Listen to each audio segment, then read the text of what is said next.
Here are some case studies to help you with homework 6. And we're going to synthesize a series, parallel, and feedback topology transfer functions with some OPAMP circuits.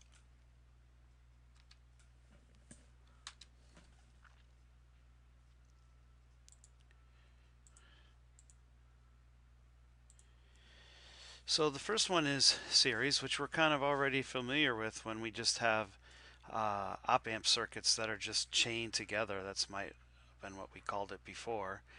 But in this case, we have a transfer function of a high-pass filter with gain, low-pass filter with no gain, and a second-order high-pass filter. And so you just multiply these transfer functions together. That's the beauty of working in the S domain. And so we just get 10k times s cubed divided by the polynomial. And so it's pretty easy to just see that there's 3 roots at s equals 0. There's a root here at s equals minus 10, one at minus 1k, and there's 2 repeated roots at minus 100. So let's put this into a circuit. So I can get gain of 10 gain by feeding this high pass filter into this non-inverting configuration. 1 plus 90k divided by 10k is 10, and these the RC values give us our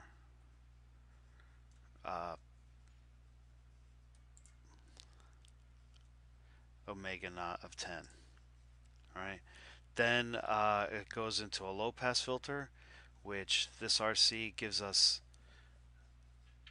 1,000 for omega naught. And then I just chain 2 high pass filters with omega naught of 100. I could have done that with an RLC circuit and a buffer, or I could have used a Salonin key with 1 op amp, but there we go. You can download this LT Spice file. I just programmed in the Laplace function of this straight into LT Spice. Didn't take much work. Something to just keep in mind is that I could have moved these circuits in any order I wanted because we're just multiplying them through. I know I just did it in order of the transfer function, but really didn't have to. So then I also could have synthesized it in DF2. And you can see that the theoretical transfer function and the slightly more realistic op-amp circuit match pretty well right up until a little close to 100 megahertz. Or maybe that's more like a meg. Because of the gain bandwidth limitations of these op amps. You can just see that deviation. Let's do them in parallel, which turns out it's actually kind of easy just to do those circuits in parallel. I just grabbed them and manipulated them. So there was H1, H2, and H3, and I just had the inputs here, and they're non-inverting. So I had 1, 2, 3 signals in, and then to make the summer gains equal all the inputs to 1, I just added 3 dummy signals here. I could have added 1 resistor that was 100k in parallel with 100k in parallel with 100k, but this was a little bit easier and quicker. Now, basically, you've got to add these fractions together, which involves some simple, if not tedious, math. So, in fact, I use Python to, you can get the code from here.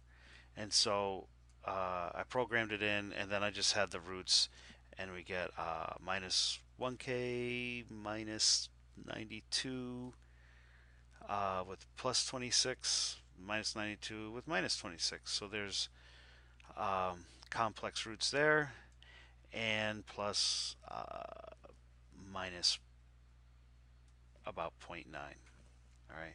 The poles, in fact, stay the same because we just multiply these all together to get the denominator. So here's the transfer function, and